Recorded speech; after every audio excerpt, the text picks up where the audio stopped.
Okay, let's go over the basics of advantage puck situations. So a foul has been called, puck went out of bounds, somebody fouled somebody, and we have the advantage.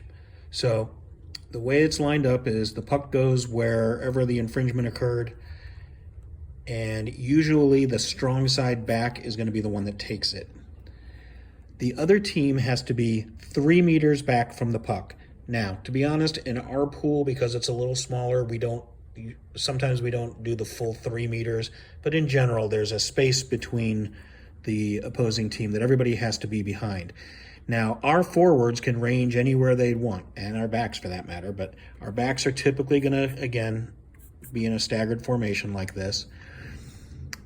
And then our forwards, again, we want a right option and a left option, and usually this one's out here breathing and waiting to see what happens.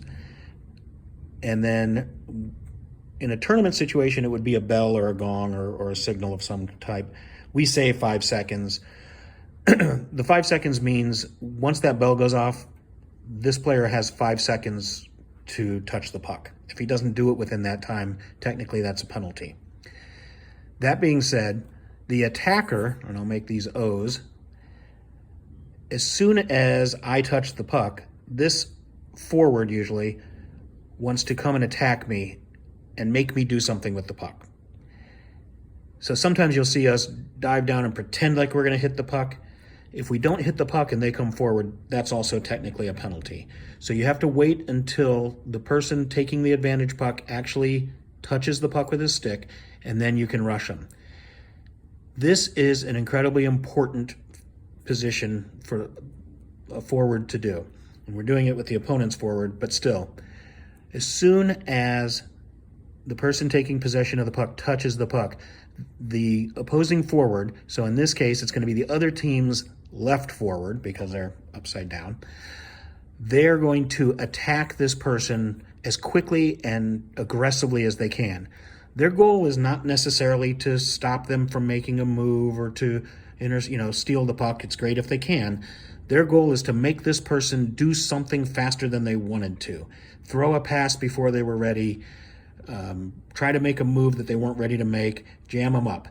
Oftentimes what will happen is as soon as you challenge them, they'll throw that puck very quickly because they got to get rid of it. And it won't be as good of a pass as they'd like. Now, if the other team is doing their job, this back is sitting on this forward and waiting for that pass. And there's probably a back over here sitting on this forward. So if I make a bad pass, this guy swoops in and takes possession of the puck, and they're off to the races. If everybody does their job right, more times than not, the team that's at the disadvantage ends up with possession if they do that right, because it's very simple to make this person throw it away, and then we just scoop it up. So those are advantage pucks. I wanted to just kind of have the basics of that. It's 3 meters back. The person taking the puck, usually the strong side back, has 5 seconds after the signal, whenever we start it, to touch the puck. The opposing team cannot advance past that 3 meter line until they touch the puck. As soon as they do, that opposing forward wants to attack aggressively and make this back do something that they don't want to do with it. This back oftentimes is looking for these to drive it forward. Sometimes this is a good play to swing it out here, but you got to watch that their forward is not sitting on that back. Or obviously they have to start here, but they may be ready for it. But if you have a good, strong player there, they've got a head start because there is this space. So sometimes that's a good way. And again, we want to maintain possession, not just beat our heads against the wall and end up throwing it to them.